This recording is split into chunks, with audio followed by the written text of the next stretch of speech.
आखि बंद करी कौनसी भी नंबर उपरे रखंतु तर्जनी आंगुठी एवं जानतु हनुमान ज्योतिष अनुजाई निजर भाग्य। बंधुगण, प्रथमे श्रद्धा एवं भक्ति रे हनुमान महाराज को स्मरण करी कहतु, जय बालाजी महाराज की जय, जय संकट मोचन हनुमान की जय, जय श्री राम की जय। बंधुगण, जहा पाखरे हनुमानंकर कृपा रही ताकू तार जीवन रे कौनसी शक्ति भी हरई पारिबनी, तार कौनसी कार्य केबे भी विफल हेबनी। एहा 100% निराट सत्य अटे। नमस्कार बंधुगण, आपण मानकु मोर चैनल रे स्वागत। बंधुगण, आखि बंद करी ओम राम रामाय नमो, ओम राम रामाय नमो, ओम राम रामाय नमो। एही मंत्र 3 थर उच्चारण करंतु एवं एही मंत्र को जप करी आखि बंद करी आपणकर डाहाण हातर कौनसी गोटिए नंबर उपरे तर्जनी आंगुठी रखी आपण निज विषय रे सबु किछि जानि पारिबे। हनुमान ज्योतिषर अंक शास्त्र अटंती। एहा खूब चमत्कारी एवं अद्भुत मध्य अटे। आपण आपणक अज्ञानतारे जेउ सबु संख्या बाछिबे, एहा माध्यमरे आपण आपणकर आगकू आसुथिबा भाग्यर फल विषय रे सबु किछि जानि पारिबे। एही प्रयोग केवल गोटिए थर ही करि पारिबे। एही संख्यार रहस्यमय जानिबा पूर्वरु यदि आपण प्रभु रामचंद्र एवं प्रभु हनुमान को सच्चा हृदयरु भक्ति करती, तेबे निश्चिंत रूपरे एही भिडियोटी को गोटे लाइक करी कमेंट बॉक्स रे जय श्री राम जय हनुमान निश्चिंत लेखिबे। बंधुगण, एबे आसंतु सेही सबु संख्या विषय रे जानिबा। जदि आपण तर्जनी आंगुठी को 1 उपरे रखिछंती, तेबे आपण को धन संपत्ति एवं मान सम्मान प्राप्त हेब।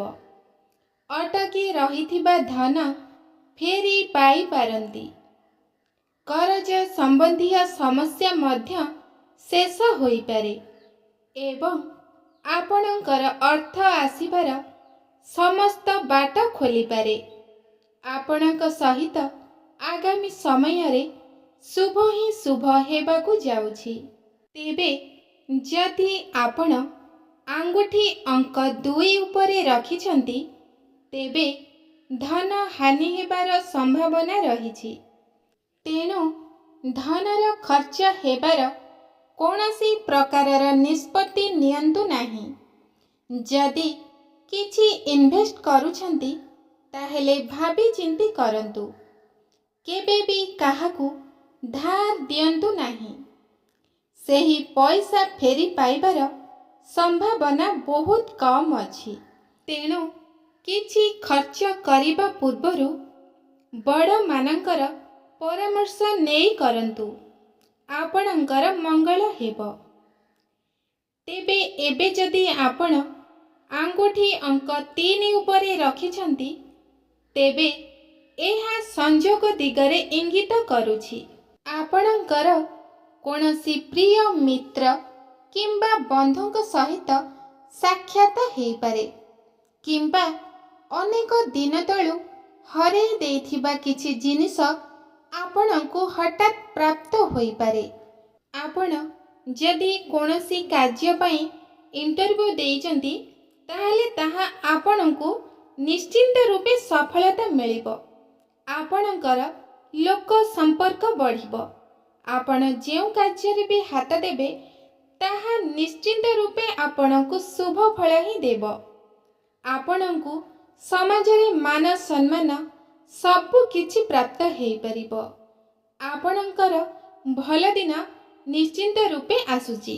ତେବେ ବନ୍ଧୁଗଣ, ଯଦି ଆପଣ ଅଙ୍କ 4 ଉପରେ ଆପଣଙ୍କର ଆଙ୍ଗୁଠି ରଖିଛନ୍ତି, ତେବେ ଆପଣଙ୍କୁ କୌଣସି ରୋଗ ବ୍ୟାଧି ହେବାର ଆଶଙ୍କା ରହିଛି। ତେଣୁ ଆପଣ ନିଶ୍ଚିନ୍ତ ରୂପରେ ସାବଧାନ ରୁହନ୍ତୁ। ଏଥିରୁ ରକ୍ଷା ପାଇବା ପାଇଁ ଆପଣ ମଙ୍ଗଳବାର ଦିନ ଶ୍ରୀ ହନୁମାନଙ୍କ ମନ୍ଦିରକୁ ଯାଇ ଭଗବାନ ହନୁମାନଙ୍କ ନିକଟରେ ଚମେଲି ତେଲରେ ଏକ ଦୀପ ଜାଳନ୍ତୁ। ଆପଣଙ୍କର ସବୁ ପ୍ରକାରର ସମସ୍ୟାର ସମାଧାନ ହେଇପାରିବ। ଆପଣ ଟିକେ ସତର୍କ ରୁହନ୍ତୁ। ଆପଣ କୌଣସି ଦୁର୍ଘଟଣାର ଶିକାର ହୋଇପାରନ୍ତି। ତେଣୁ ଶ୍ରଦ୍ଧା ଏବଂ ଭକ୍ତିର ସହିତ ପ୍ରତ୍ୟେକ ଦିନ ହନୁମାନ ଚାଳିଶା ପାଠ କରନ୍ତୁ। ଦେଖିବେ ଆଗକୁ ଆସୁଥିବା ସମସ୍ତ ଦୁଃଖ ପୀଡ଼ା ଭଗବାନ ହନୁମାନ ଆପଣଙ୍କ ଠାରୁ ଦୂର କରିନେବେ ଏବଂ ସମସ୍ତ ପ୍ରକାରର ଦୁଃଖ କଷ୍ଟ ଆପଣଙ୍କ ଠାରୁ ଦୂରେଇ ଯିବ। ବନ୍ଧୁଗଣ, ଯଦି ଆପଣ ଅଙ୍କ 5 ଉପରେ ଆଙ୍ଗୁଠି ରଖିଛନ୍ତି, ତେବେ ଆପଣ ଚିନ୍ତା କରିଥିବା କାମ ପୂର୍ଣ୍ଣ ହୋଇପାରେ। ବର୍ଷ ବର୍ଷ ଧରି ଅଟକି ରହିଥିବା କାମ ମଧ୍ୟ ପୂରଣ ହେବାକୁ ଯାଉଛି। ଏହା ବ୍ୟତୀତ ଆପଣ କୌଣସି ନୂଆ କାମ କଲେ ମଧ୍ୟ ଆପଣଙ୍କୁ ସଫଳତା ନିଶ୍ଚିନ୍ତ ରୂପେ ମିଳିବ। ଆପଣଙ୍କ ଜୀବନରେ ଏକ ନୂତନ ସୂର୍ଯ୍ୟ ଉଇଁବାକୁ ଯାଉଛି। ଆପଣଙ୍କ ଉପରେ ହନୁମାନଙ୍କର ଆଶୀର୍ବାଦ ମିଳିସାରିଛି। ଆପଣ ପ୍ରତ୍ୟେକ କାର୍ଯ୍ୟରେ ସଫଳତା ହାସଲ କରିବାକୁ ଯାଉଛନ୍ତି। କାହିଁକି ନା ଏବେ ହନୁମାନଜୀ ଆପଣଙ୍କ ଉପରେ ପୁରାପୁରି ସନ୍ତୁଷ୍ଟ ଅଛନ୍ତି। ଆପଣଙ୍କ ଭକ୍ତିରେ ସେ ପୁରା ଖୁସି ଅଛନ୍ତି।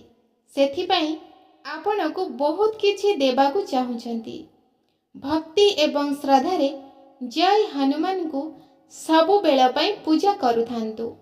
ଆପଣଙ୍କ ପାଇଁ ବହୁତ ଶୁଭପ୍ରଦ ହୋଇଥାଏ। ବନ୍ଧୁଗଣ, ଯଦି ଆପଣ ଅଙ୍କ 6 ଉପରେ ଆଙ୍ଗୁଠି ରଖିଛନ୍ତି, ତେବେ କାହାରି ସହିତ ଆପଣଙ୍କର ବାଦ ବିବାଦ କିମ୍ବା ଯୁକ୍ତିତର୍କ ହୋଇପାରେ। ଏହା ଦ୍ୱାରା ସ୍ୱାମୀ ସ୍ତ୍ରୀ କିମ୍ବା ପିତା ସନ୍ତାନ ମଧ୍ୟରେ ବିବାଦ ମଧ୍ୟ ଆସିପାରେ। ଆପଣ ଯେତେବେଳେ କାହା ସହିତ କିଛି କଥା କହୁଛନ୍ତି, ତା ପୂର୍ବରୁ ଟିକେ ଭାବିଚିନ୍ତି କୁହନ୍ତୁ। କାରଣ ଆପଣଙ୍କ କଥା ଯୁକ୍ତିତର୍କ ଏବଂ କିଛି ଗୋଟେ ସମସ୍ୟା ଆଡ଼କୁ ଆପଣଙ୍କୁ ଟାଣି ନେବ। ତେଣୁ କଥା କହିବା ପୂର୍ବରୁ ଭାବିଚିନ୍ତି କୁହନ୍ତୁ। ତାହେଲେ ଆପଣ ଆଗକୁ ଆସୁଥିବା ସମସ୍ୟାର ସମାଧାନ କରିପାରିବେ। ଆପଣ ପ୍ରତ୍ୟେକ କଥାରେ କିଛି ଦିନ ପାଇଁ ଟିକେ ନିଜକୁ ଦୂରେଇ ରଖନ୍ତୁ। ଆପଣ ଯେତେ କଥାରେ ପଶିବେ, ଆପଣ ନିଜେ ସେତେ ଫସିଯିବେ। ତେଣୁ ଯୁକ୍ତି ତର୍କ ଠାରୁ ନିଜକୁ ସଦାସର୍ବଦା ଦୂରେଇ ରଖନ୍ତୁ।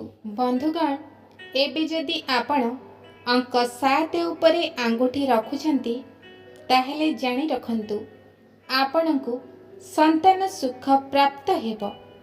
ସନ୍ତାନଙ୍କର କୌଣସି କ୍ଷେତ୍ରରେ ସଫଳତା ମିଳିପାରେ ଏବଂ ଆପଣଙ୍କୁ କେଉଁ ଏକ ସ୍ଥାନରୁ ବହୁତ ବଡ଼ ଶୁଭ ଖବର ପ୍ରାପ୍ତ ହେଇପାରେ। ଆପଣଙ୍କ ଘର ଉପରେ ଜୟ ହନୁମାନ କୃପା ଦୃଷ୍ଟି ରଖିଛନ୍ତି। ଆପଣ ଆପଣଙ୍କ ପିଲାର ଭବିଷ୍ୟତ ପାଇଁ ଯେଉଁ ଚିନ୍ତାରେ ଥିଲେ, ହନୁମାନଜୀ ତାହା ଦୂର କରିଛନ୍ତି। ଆପଣଙ୍କ ଦୁଃଖ ଦୂର ହେବାକୁ ଯାଉଛି। ଏବେ ଜାଣିବା, ଯଦି ଆପଣ 8 ଉପରେ ଆପଣଙ୍କର ଆଙ୍ଗୁଠି ରଖନ୍ତି, ତେବେ ଆପଣଙ୍କ ଜୀବନରେ ଅନେକ କଷ୍ଟ ଆସିବାକୁ ଯାଉଛି ଏବଂ ଅପମାନିତ ମଧ୍ୟ ହେବାକୁ ପଡ଼ିପାରେ। କେହି ଆପଣଙ୍କ ସହିତ ବିଶ୍ୱାସଘାତକତା କରିପାରେ। ଆପଣ ଯାହାକୁ ଅଧିକ ବିଶ୍ୱାସ କରିଛନ୍ତି, ସେ ଆପଣଙ୍କୁ ଠକି ଦେଇପାରେ। ଯେଉଁ କାରଣରୁ ଆପଣଙ୍କର ଭରସା ମଧ୍ୟ ଭାଙ୍ଗିପାରେ। ତେଣୁ ଅନ୍ୟ ଉପରେ କେବେ ବି ଅଧିକ ବିଶ୍ୱାସ କରନ୍ତୁ ନାହିଁ। ଅନ୍ୟ କାହା ଉପରେ ବି ଅଧିକ ଭରସା କରି ତାଙ୍କ ଉପରେ ସବୁ କିଛି ଛାଡ଼ି ଦିଅନ୍ତୁ ନାହିଁ। ଆପଣ ଯାହା ବି କରୁଛନ୍ତି ନିଜେ ଭାବିଚିନ୍ତି କରନ୍ତୁ। ଅନ୍ୟ କାହା ଉପରେ ବି ଏମିତି ଆଶା ରଖନ୍ତୁ ନାହିଁ ଯାହାଦ୍ୱାରା ଆପଣଙ୍କୁ ନିରାଶ ହେବାକୁ ପଡ଼ିପାରେ। ଆପଣ ସବୁବେଳେ ହନୁମାନଜୀଙ୍କୁ ସ୍ମରଣ କରି ଆପଣଙ୍କ କାମରେ ଆଗେଇ ଯାଆନ୍ତୁ। ଦେଖିବେ ସବୁକିଛି ଆପଣଙ୍କ ଜୀବନରେ ଭଲ ହିଁ ହେବ। ବନ୍ଧୁଗଣ, ଏବେ ଯଦି ଆପଣ ଆଙ୍ଗୁଠି ନ ଉପରେ ରଖିଛନ୍ତି ତେବେ ଜାଣି ରଖନ୍ତୁ ଆପଣ କୌଣସି ମକଦ୍ଦମାରେ ବିଜୟ ହୋଇପାରନ୍ତି ଏବଂ ହରାଇ ବସିଥିବା ସମ୍ମାନ ଫେରି ପାଇବେ। ଶତ୍ରୁଙ୍କ ଉପରେ ବିଜୟ ପ୍ରାପ୍ତ ହେବ ଏବଂ ବହୁ ଦିନର ଅଟକି ରହିଥିବା କାର୍ଯ୍ୟ ଆପଣଙ୍କର ପୂର୍ଣ୍ଣ ହେବାକୁ ଯାଉଛି।